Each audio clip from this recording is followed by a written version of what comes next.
Hi, I'm Tim. Welcome to Willow's Way Farm.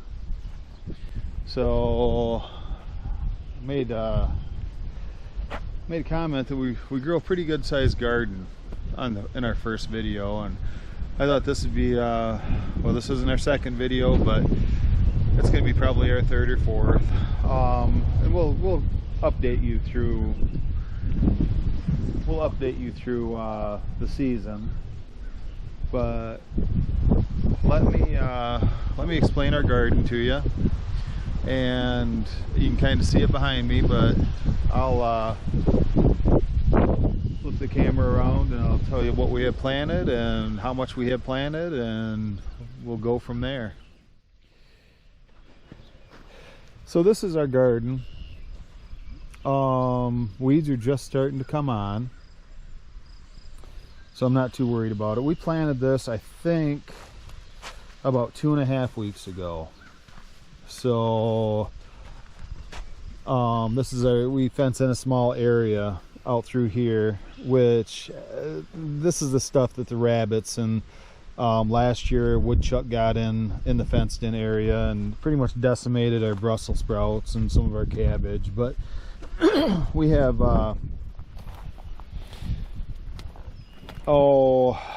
there's radishes and turnips and rutabagas and that type of stuff, root plants in this first one,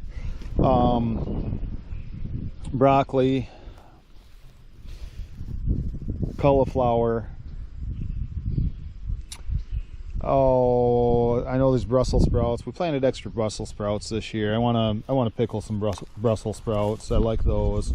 And we can regular Brussels sprouts as well. This row right here needs to be cleaned up here pretty quick. But the beans are coming nice. They're string beans.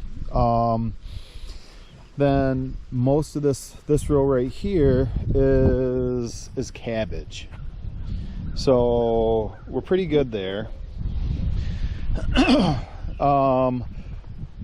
We put everything under plastic. Now I think it makes a huge difference. We bought a different plastic layer last fall and sold our original one. Our original one was just pretty wore out. It was an old Holland plastic layer, but I liked it better, I think, because it was a raised bed. The new one we bought isn't raised bed. It just kind of does it flat, and it doesn't seem like the rows are quite as wide, but I may not have it set up quite right either.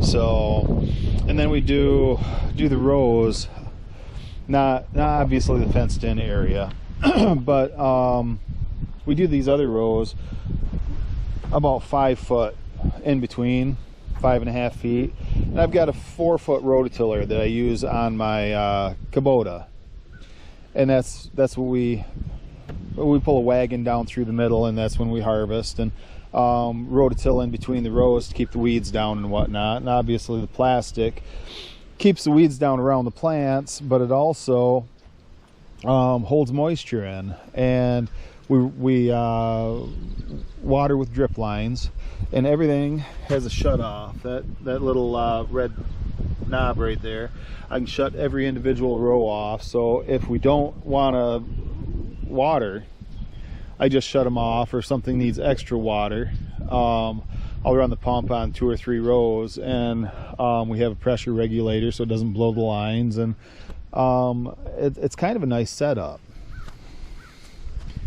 But this row here, this is all squash. I know we have zucchini and summer squash and pan patty squash, and then we have winter squashes down through there as well.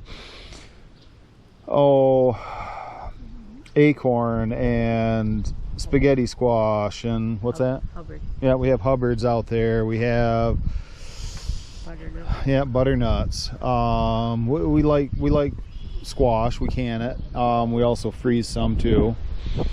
Then this is another row of sweet corn. I'm not sure if I told you, but this garden is about an acre, maybe just shy of an acre. So it's pretty good size, and we need all the help we can get with it, with the plastic and weed control, because I just don't have time to do everything I need to do. This one, okay, so I'm kind of dropping the ball here a little bit. I don't know what's in this first area right here. These double rows, they are root plants, and actually they're coming along really nice. Yeah, there's radishes in there, and there's white radishes and red radishes, and there's some other stuff in there too. But and then we have a few peppers, sweet bells, and then we have these tomatoes here. And this row are Amish paste, which are like aroma, and we like the aromas. Make sauces and salsas, and because we make our own medium hot salsa, we make pizza sauce and spaghetti sauce and marinara, just whatever we can to save a little bit of money, and instead of, well, that way we know exactly what we're growing as well. We don't like going to the grocery store and buying stuff unless we have to. This row right here, full length of it, is pickles. All these were seed starts. I see some of them didn't take. We'll probably end up replanting a few. There was some bush pickles down there that we planted, so it was not a bad thing. The bush pickles will come on a little earlier, the rest of them will come on a little bit later. And we like, you know, we do bread and butters, we do sweet pickles, we do just regular dill pickles, hamburger slicers, just kind of can whatever that we're gonna need. This row right here, we only planted 2 different kinds of peppers this year. We did the sweet bells, we did some of the colored ones, the red, yellows, purples, and then jalapenos. And so there's a full row of peppers down through there. That's a lot of peppers, but yeah, it works out pretty good. We don't lack. How's that? And then we have 2 more rows of tomatoes, and the tomatoes, we have just a huge variety. Half of these probably are Romas, or a third probably. And then we have Early Girls, Jet Stars, Beefsteaks, Better Boys, and I'm not going to say we don't have another kind or 2 in there, but that's the majority of them. And this row over here, the first row, the girls like sunflowers. Now they're starting to germinate. Excuse me. Doing pretty good with them. They're coming up. We planted some black oils, and we planted some of the giant sunflowers that they'll get about 9 or 10 foot tall, and probably at least a 12 to 16 inch head on them. And you can kind of see some of these guys right here kind of popping up, and yeah, we should have a nice row on the outside. And then this is just on the other side of this is the road. So I put a berm up there a couple of years ago because, well, to be honest with you, Cheryl comes out in her shorts and tank top and that kind of thing, and we had somebody stopping out front and kind of watching her, and I didn't care for that, so I put a berm up and let it grow up to grass. So now even a lifted 4-wheel drive can't see over that, which is a good thing, and it makes her feel a whole lot better because nobody knows when she's out here. So But yeah, this is our garden. We start everything from seed. The trays we use, we bought from a local greenhouse. They are 72 cell flats. Now we did buy, I think we bought 2 flats this year from the greenhouse. They were $18 a flat, and there was 36 plants in each flat rather than 72. Tomatoes, we have over 150 plants. Peppers, we have over 100. Pickles, I don't know, there's probably, like I say, they're seed pickles, most of them, but I think there's probably a dozen bush pickles down there, and the rest are seed. So, you know, as far as plants goes with pickles, probably 50, which is more than what we're going to use, but we give away or donate what's left over out of the garden. We just don't waste it. There's always somebody that can need or use it. Unfortunately, we kind of live out in the middle of nowhere, and people don't necessarily like to make that drive to come get the stuff, but we try to help out when we can. Oh, what are these? These are a squash plant, but I can't tell you what they are. I didn't mark anything when I planted this year. Oh, they're Hubbards. I figured that I figured we'd figure out what they were gonna be when they grew up and started to produce. So, which is fine. Everything gets watered the same pretty much. We shut runs off when we harvest. Like when the sweet corn is harvested, we'll shut those 3 rows off. That way we're just not wasting water and pumping it into the soil. We do have 3 half rows right here. The holes that are in the plastic are deer that have been running through. So I've got to get that taken care of. I got to get some stakes out here, and we put pie tins on them off of 3-foot string leads, so they kind of flip and flutter in the breeze and make a little bit of noise banging against the fence posts, and that keeps the deer out pretty good. Haven't done it yet, but we need to, because they're going to start eating the really good stuff inside the fenced in area. But these 3 half rows, I'm thinking we'll probably put in some more sweet corn, even though we don't need it. And then we're going to put in some more squash. This over here, well, you can see them coming up. This row right here, this half row, is all pumpkins. We kind of did it along the edge, and I need to get the tiller out because stuff is really starting to grow. When I say stuff, the bad stuff that I don't want, the weeds and the grass. So we've got quite a few pumpkins. We've got a really good friend up in northern Michigan, let's say that, about 2 hours away, and she's got 4 wonderful kids, ages 5 to 12, super kids. Rachel and Brad are just super people. I think very highly of them.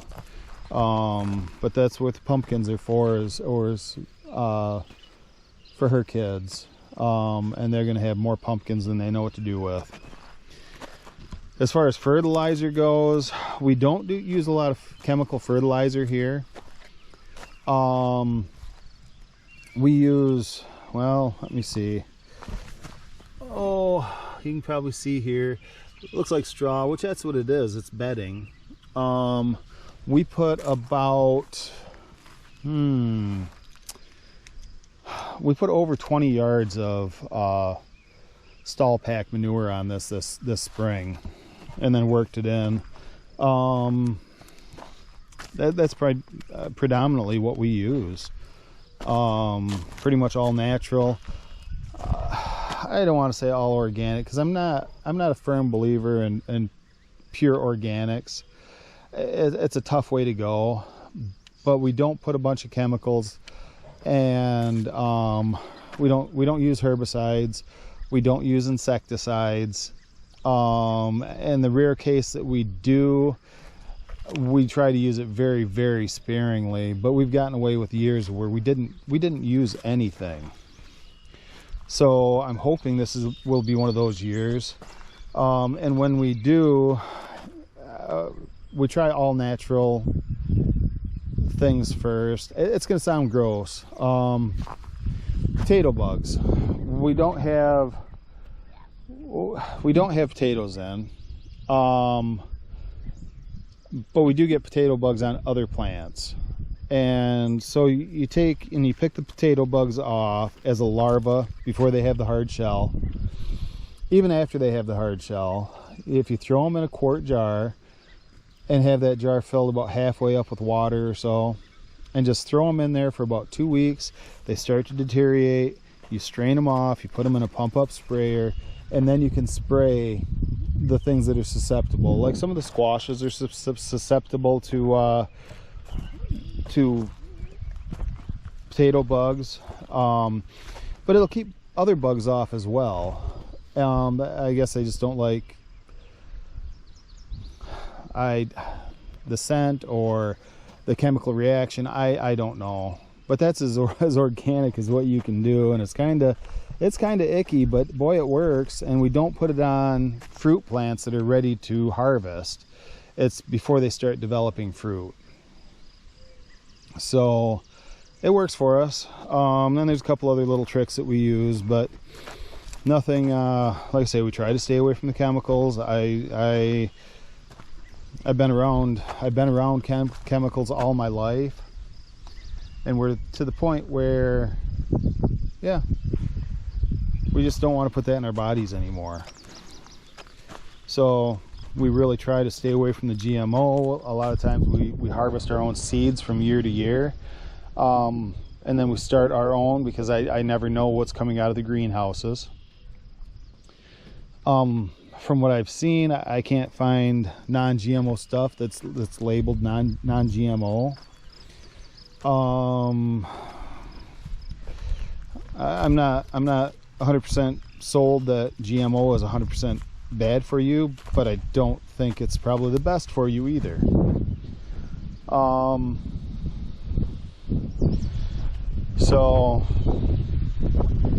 But yeah, this is our garden, and we can, if I had to guess, probably 400 to 500 quarts a year out of this garden.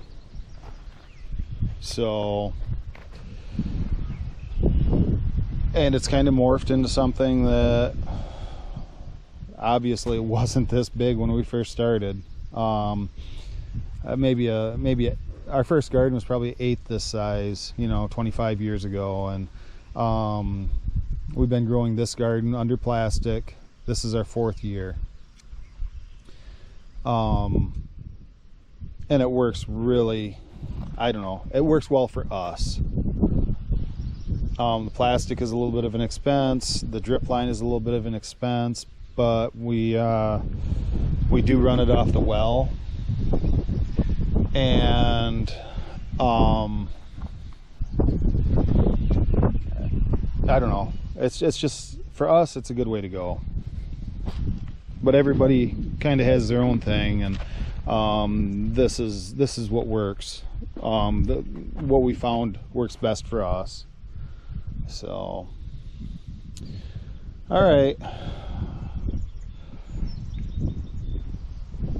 you folks have a great day, and hope to see you next time. Tune in. Thank you very much.